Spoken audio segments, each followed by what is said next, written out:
ইবলিসের দরবার জায়গাটা কোনো দুনিয়ার জায়গা নয়, হতেই পারে না। কেননা এখানে মাটি আছে কিন্তু শক্ত না, আলো আছে কিন্তু উজ্জ্বল না, সময় আছে কিন্তু থামে না। এটাই দরবার। এই দরবারের নিয়মও রয়েছে। এখানে ঢুকতে পারে না যে কেউ, পারবে শুধু তারা যারা স্বামী স্ত্রীর মাঝে বিচ্ছেদ ঘটাতে পেরেছে, যারা মানুষের ইমানে ফাটল ধরাতে পেরেছে, যারা নামাজ ভাঙিয়েছে, যারা হারামকে স্বাভাবিক বানিয়েছে। এই দরবারে ঢুকলে মাথা নিচু করে ঢুকতে হয়, কারণ সিংহাসনে বসে আছে সেই ব্যক্তি যার কসম আল্লাহ কোরআনে উল্লেখ করেছেন, সেই ইবলিস। আরও আছে এক বিশেষ চোখ, এক বিশেষ নজরের উপস্থিতি দরবারের এক কোণে, যার কোনো শরীর নেই, শুধু একটা চোখ। চোখটা পলক ফেলে না, দেখে সব কিছু। ইবলিস বলল, তুমি আজ কতজনকে নামাজ থেকে সরালে? চোখ উত্তর দিল না। দেয়ালের উপরে ভেসে উঠল দৃশ্য। একজন যুবক ফজরের অ্যালার্ম বন্ধ করছে, একজন মেয়ে হিজাব খুলে আয়নায় হাসছে, একজন আলেম সত্য বলা থেকে পিছিয়ে যাচ্ছে। ইবলিস হেসে উঠল। ইবলিসের নির্দেশ আবার জারি হলো, কম্পিত হলো আকাশে বাতাসে। ইবলিস বলল, মনে রেখো, আমরা আর মানুষকে বলি না কুফর করো, আমরা বলি পরে করো। দরবার কেঁপে উঠল। সে বলল, নামাজ ছাড়তে বলো না, শুধু দেরি করাও, তাতেই কাজ হয়ে যাবে। সব জিন একসাথে সেজদার মতো ঝুঁকে পড়ল, কিন্তু সেটা সেজদা নয়, ওটা ছিল আনুগত্য। মানুষের আত্মা সবচেয়ে বেশি স্বীকার করা এক জিন এগিয়ে আসলো, গর্ব করে বলল, একজন মানুষ আছে, সে আল্লাহকে বিশ্বাস করে, কিন্তু আল্লাহকে প্রয়োজন মনে করে না। ইবলিস দাঁড়িয়ে বলল, ওটাই ওটাই আমার প্রিয় মানুষ। তারপর সে তার বিখ্যাত বাক্যটা বলল, আমি তাদের সামনে থেকে আসব, পেছন থেকে আসব, ডান থেকে আসব, বাম থেকে আসব। সে আরো যোগ করল, কিন্তু তারা বুঝবেই না। দরবার ভাঙে ফজরে। হঠাৎ দূর থেকে আওয়াজ ভেসে এল,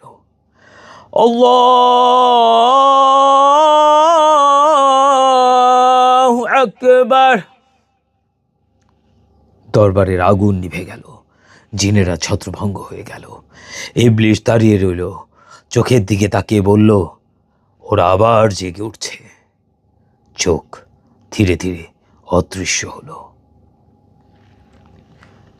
সতর্ক, সতর্ক হয়ে যাও। দরবার এখনো বসে, প্রতিদিন বসে, প্রতি রাতে বসে, প্রতিদিন নামাজের আগে বসে। প্রশ্ন শুধু একটাই, তুমি কি আজ দরবারে আলো পাঠাবে না? অন্ধকারের নাম লিখাবে না? শয়তানকে খুশি করবে না?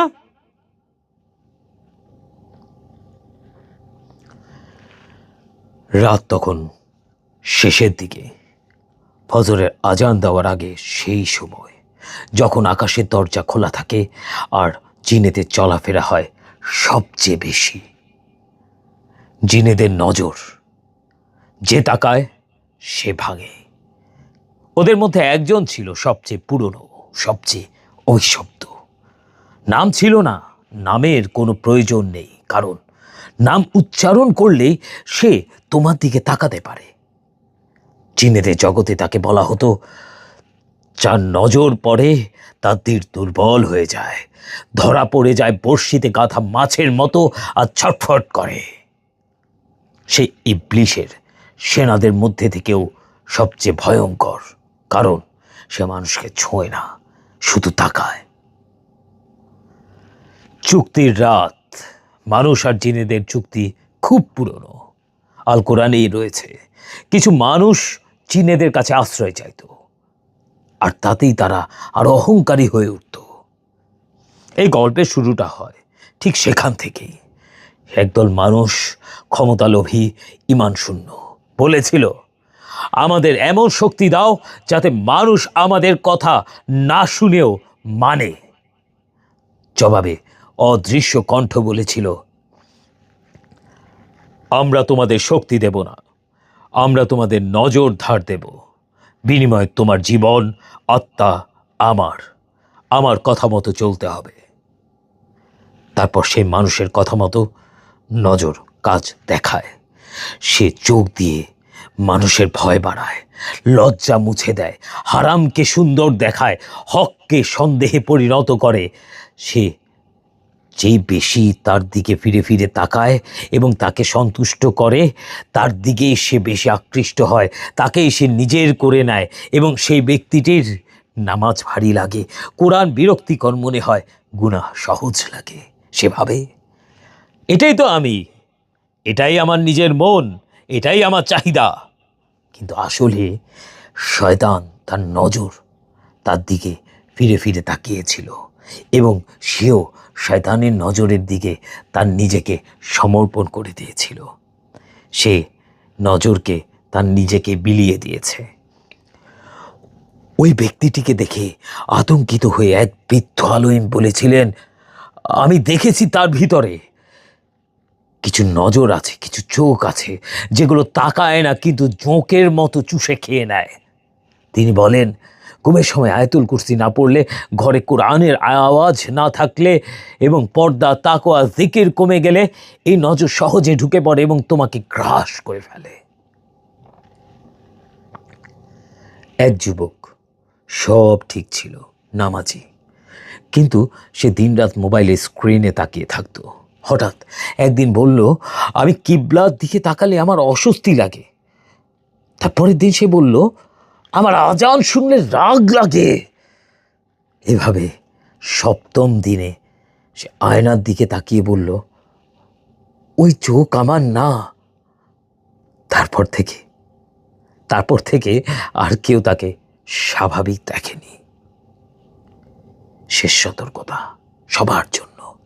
ইসলামে বলা হয়েছে, জিনেদের সবচেয়ে শক্তিশালী অস্ত্র কিন্তু ভয় দেখানো না, প্রলোভন দেখানো না, ওয়াসওয়াসার মাধ্যমে তার ভেতরে অবহেলা সৃষ্টি করা, ওয়াসওয়াসার মাধ্যমে তাকে সমস্ত দিক থেকে দূরে সরিয়ে ফেলা। ওয়াসওয়াসা। যখন মানুষ আল্লাহকে ভুলে যায়, যখন শয়তান তার নিজের থাবা বসানোর সুযোগ পায়, তখন শয়তান তার দিকে নজর দেওয়ার সুযোগ পায়, আর তাকে কবজা করার সুযোগ পায়, এবং কবজা অনেক ক্ষেত্রে করেও নেয়।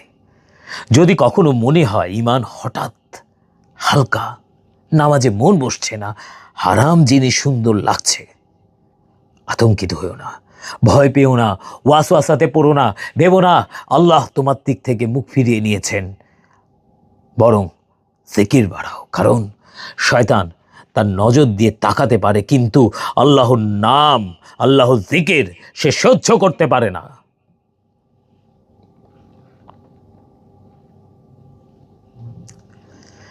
এটা কোনো পরিবর্তনের গল্প নয়, রূপান্তরের গল্প নয়, এটা হচ্ছে একটা অবনতির গল্প। মানুষ জিন হয় না, কিন্তু সে ধীরে ধীরে মানুষ হয়ে থাকা ভুলে যায়, কেননা তার অন্তর, অনুভূতি আর চিন্তা দখল করে নেয় আরেক সত্তা। কিন্তু এটাও কিন্তু একদিনে হয় না, হয় ধাপে ধাপে। প্রথম ধাপ হচ্ছে অবহেলা। এক সময় সে নামাজ পড়তো, সে বাদ দেয়নি, শুধু বলতো, নামাজ পরে পড়ব। ফলাফল ফজর গেল, জোহরে দেরি, এর সাথে ক্লান্তি, সে পারছে না। এই পরেটাই হলো শয়তানের দরবারে প্রবেশের প্রথম দরজা। জিনেরা এটাকেই বলে দরজা খুলে রাখা। দ্বিতীয় ধাপ হলো জিনের সাথে বন্ধুত্ব বা নজরের বন্ধুত্ব। সে হঠাৎ খেয়াল করলো, আয়নায় তাকিয়ে নিজেকে অনেক বেশি সুন্দর লাগছে, স্মার্ট লাগছে, অনেক ভালো লাগে। ধীরে ধীরে নিজেকে সে আয়না আরো বেশি সময় দেখতে থাকে, আরো বেশি সময়। হঠাৎ কোনো কারণে সে আতঙ্কিত হয়ে যায়। আচমকা তার জীবনে কিছু বিপদ ঘনিয়ে আসে, কিছু ঘটনা ঘটে, তার মন ভেঙে যায়, তার প্রচণ্ড রাগ উঠে যায়, সে নিয়ন্ত্রণ হারায়। আর এভাবেই আস্তে আস্তে সে নিজেকে হারিয়ে ফেলে। তারপর নিজের চোখ নিজের আর মনে হয় না, অন্ধকারে আর ভয় লাগে না, বরং শান্ত লাগে, শান্তি অনুভব হয়, একা থাকতে ভালো লাগে। নজর কাছে আসে কিন্তু ভয় দেখাতে নয়, সে আসে পরিচিত হতে, বন্ধু হতে। আমি তো তোমারই মতো, তোমার দুঃখ আমি সহ্য করতে পারি না, আমি সাহায্য করব তোমাকে। এই হচ্ছে নজরের কাছে আসার প্রথম গল্প। তারপরে ধাপ, ঘৃণা করা শুরু করা।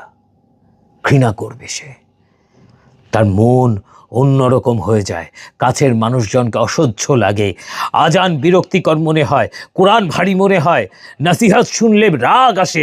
সে বলে, আমার ইমান তো আমার মতো, আমার ইমান আমার মতো।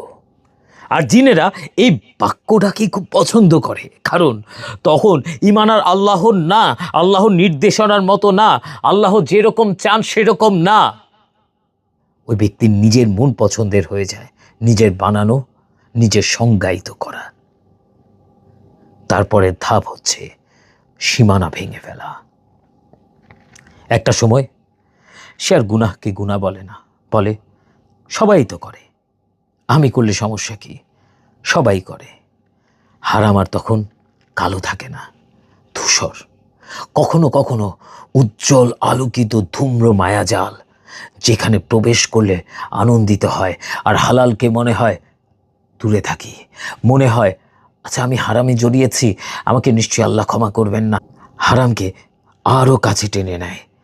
ধীরে ধীরে সে হয়ে যেতে থাকে তাদেরই একজন, কেননা এই ধূসর জায়গাতেই জিনেদের বসবাস, জিনেদের আস্তানা। তারপরে ধাপ, প্রতিচ্ছবি। এক রাতে সে আয়নায় তাকালো, নিজের ছায়াটা কি একটু দেরিতে নড়ল? আচ্ছা তাই তো। কিন্তু সে ভয় পেল না, বরং বলল, কি হবে, আর এটা তো আমি। কিন্তু আসলে তো সে ওটা না, ওটা ও না, ওটা সেই সত্তা যে তার অবহেলা দিয়ে নিজেকে বানিয়েছে তার গোলাম। ধীরে ধীরে সে ছায়া কাছে আসে, আকৃতি নেয়, স্পষ্ট হয়, তারপর তাকে স্পর্শ করে, তারপর তাকে আরও কাছে টেনে নেয়। মনে রাখুন, যে মানুষ আল্লাহকে ডাকতে ভুলে যায় সে নিজেই জিনেদের ভাষা শিখে ফেলে। সে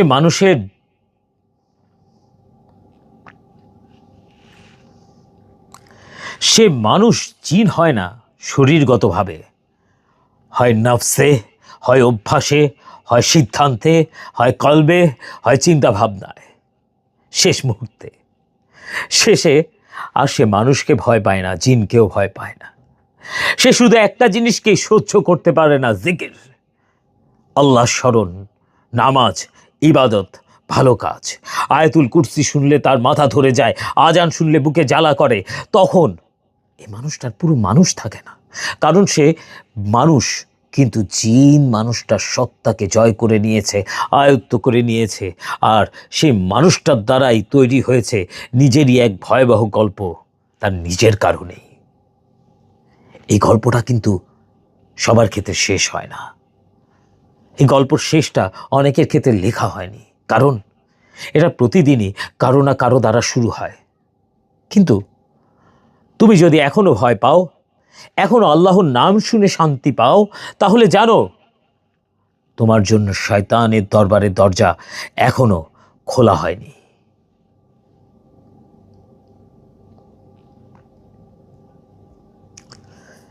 জিন কেস ফাইল, স্ট্যাটাস আংশিক ক্লোজড, লোকেশন অজ্ঞাত, ভুক্তভোগী বয়স 27, পেশা শিক্ষিত, ধর্মে মাঝারি। অভিযোগ, রাত 2টা 3টার দিকে বুক ভারী হওয়া, আয়নার নিজের মুখ একটু আলাদা লাগা, কোরআন খুললেই মাথা খোরা এবং সবচেয়ে গুরুত্বপূর্ণ নোট, সে আয়াতুল কুরসি পড়তে পারত কিন্তু শেষ করতে পারত না। প্রথম লক্ষণ, ভুক্তভোগীর ভাষাতেই আমি পড়া শুরু করলে মনে হতো কেউ খুব কাছে দাঁড়িয়ে আছে। চোখ বন্ধ করলে চোখের ভেতর চোখ দেখি। তদন্তকারী আলেম নোট করলেন, জিন উপস্থিত থাকলে আয়াতুল কুরসি অসম্পূর্ণ রাখতে চায়, কারণ সে এটা সহ্য করতে পারে না। সে আল্লাহর কালাম অবশ্যই সহ্য করতে পারবে না, তাই এটা নিশ্চিত জিনের কেস। ঘটনার রাত, সময় ফজরের 1 ঘন্টা আগে। ঘরের বাতাস থেমে যায়, ঘড়ির কাঁটা শব্দ করে না। ভুক্তভোগী পড়া শুরু করে, আল্লাহু লা ইলাহা ইল্লা হুয়াল হাইয়ুল কাইয়্যুম। হঠাৎ তার স্বর বদলে যায়, একসাথে দুটো স্বর। এই পর্যন্তই যথেষ্ট। আলেম জোরে জোরে বলেন, পুরোটা পড়ো, পুরোটা পড়ো। ভুক্তভোগীর চোখ খুলে যায়। চোখ কালো নয়, লালও নয়, খালি। আলেম জোরে জোরে বলেন, ওয়ালা ইয়াউদু হিফযুহুমা। ঘরের প্রত্যেকটি কোণ থেকে শব্দ আসে। দেয়ালের উপরে নখ দিয়ে আঁচড় কাটার শব্দ, জিনিসপত্র ছুঁড়ে ভেঙে ফেলার শব্দ, চেয়ার টেবিল উল্টে ফেলার শব্দ। একটা কণ্ঠ ফিসফিস করে বলতে থাকে, এই আয়াত আমাদের জন্য আগুন। যখন এই অংশটা পড়া হয়, ওয়াহুয়াল আলিয়ুল আযীম, ভুক্তভোগী হঠাৎ চিৎকার করে উঠে বসে, কাঁদতে কাঁদতে বলে, ও তাকিয়েছিল, ও তাকিয়েছিল, এখন আর পারছে না, এখন আর পারছে না। তাপমাত্রা ঘরে স্বাভাবিক হয়, ঘড়ি আবার শব্দ করে, বাতাস আবার বইতে থাকে।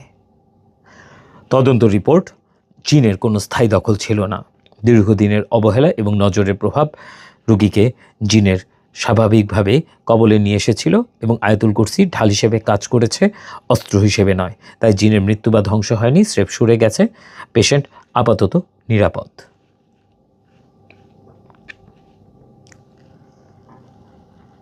এই কেসের পরবর্তী অংশ কোনো লিখিত অংশ নয়, এটাকে স্রেফ স্মরণ করা হয়, এটাকে স্রেফ মনে রাখা হয়েছে, আর কিছুই নয়।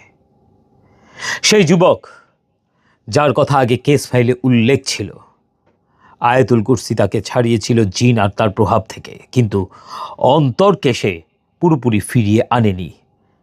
সে ফিরে আসেনি পুরোপুরি সে অন্ধকার জগৎ থেকে।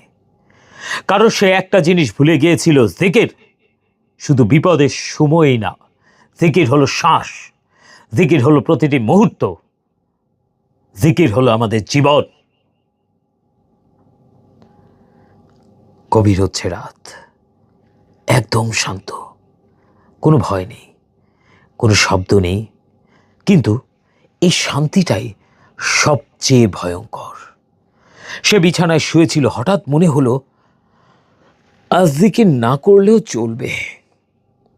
ঠিক এই বাক্যে নজর আবার তাকালো, জিন আবার তার দিকে ফিরে আসলো। কণ্ঠে এলো নরম, পরিচিত, ভালোবাসাময় শব্দ, নিজের কণ্ঠ থেকেই তার বের হলো, তুমি তো ঠিক আছো, তুমি ঠিক আছো তো? আমিও না তোমাকে ছাড়তে পারছি না, তুমিও না।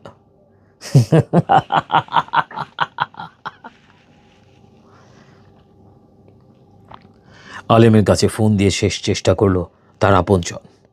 আলেম ফোনে বলছিলেন, শোনো, 3টা জিনিস পড়ো, না পারলেও পড়ো, জোর করে পড়ো, আউযু, আয়াতুল কুরসি এবং লা ইলাহা ইল্লা আনতা সুবহানাকা ইন্নী কুনতু মিনাজ জালিমিন। যুবক প্রথমটা বলল, দ্বিতীয়টা অর্ধেক, তৃতীয়টাতে এসে তার গলা আটকে গেল, কারণ তার ভিতরে যুদ্ধ শুরু হয়েছিল। তার ভেতরে 2টি কণ্ঠ, একটি বলছে থামো, আরেকটি কাঁপা কাঁপা স্বরে বলে আল্লাহ। আর এই আল্লাহ, এই ডাকটাই তার জন্য শেষ দরজা, শেষ জিকির। সে কাঁদতে কাঁদতে বলল, লা ইলাহা ইল্লা আনতা। ঘরটা কেঁপে উঠল, নজর আর তাকাতে পারল না, কারণ জিকির মানে নজরকে ছেড়ে, জিনকে ছেড়ে, শয়তানকে ছেড়ে আল্লাহর দিকে ফেরা, আল্লাহকে আল্লাহকে আল্লাহর কাছে নিজেকে সম্পূর্ণরূপে আত্মসমর্পণ করা, আল্লাহর কাছে নিজেকে ছেড়ে দেওয়া। সে শব্দটা বের হতে ইন্নী কুনতু মিনাজ জালিমিন সব থেমে গেল, নিস্তব্ধ। কিন্তু সবাই পারে না। এই গল্পটার ভয় এখানেই। এই গল্পটা সবার ক্ষেত্রে শেষ হয় না, হ্যাপি এন্ডিং হয় না, কারণ সবাই শেষ জিকির পর্যন্ত পৌঁছায় না। কেউ থামে অহংকারে, কেউ অলসতায়, আবার আমি ঠিক আছি এই মিথ্যায় থামে। আর তখন জিন আর কিছু করে না, করার প্রয়োজনও হয় না। সে শুধু দেখে আর হাসে। মনে রাখবেন, শয়তান মানুষকে জিন বানাতে চায় না, সে চায় মানুষ যেন মানুষ হয়ে থাকা ভুলে যায়। যদি তুমি এখনো ভয় পাও, যদি তুমি এখনো আল্লাহর নাম শুনে নরম হও, গুনাহের পরে অনুতপ্ত হও, তাহলে জানো শেষ জিকির এখনো বাকি। একটা প্রশ্ন রেখে যাই, আজ রাতে ঘুমানোর আগে তুমি কি জিকির করবে, নাকি বলবে কাল থেকে করব? মনে রেখো, জিনেরা সবচেয়ে খুশি হয়, সবচেয়ে আনন্দিত হয় যখন বলে কাল থেকে।